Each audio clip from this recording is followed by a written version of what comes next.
this is the time. You sort of polish the rough edges on your roster. And Toronto's a very deep team. There's a lot going for them, but that doesn't mean they're perfect. What should they be looking for? Well, no, and listen, everybody, I think now, given the nature of the landscape with the trade request, obviously, from Anthony Davis, also a trade request and a trade delivered, for Kristaps Porzingis, it starts shaking up the landscape in terms of who's willing to move, Matt.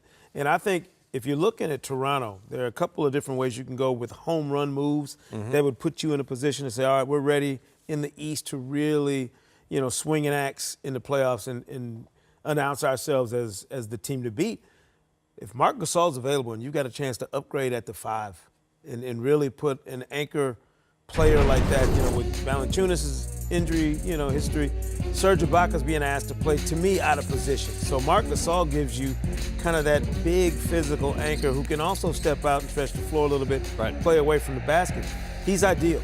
And is there any team right now? I mean, every single team is looking for another shooter, so that means that those guys who are fringe guys that are on the bench or out of a rotation right now that are good shooters, kind of guy like Wayne Ellington in Miami, who's going to be able to come in.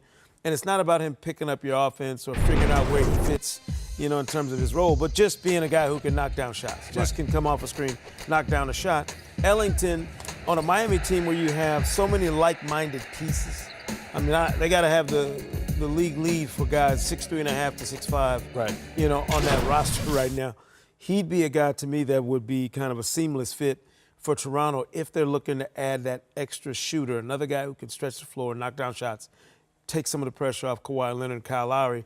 Ellington would be a guy who fit that mold to me if you're the Raptors. I think there are a number of teams that are going to be interested in Wayne Ellington because of his contract and because of his particular set of NBA skills as a basically a three-point specialist at this point in his career. It'll be interesting to see what the market is and what Miami can extract from another team trying to get him. But for a Toronto team that is 19th in the league in three-point shooting and is taking more of them the last couple of seasons, he or somebody of that ilk, somebody who can come out off the bench and spread the floor a little bit, certainly would make some sense.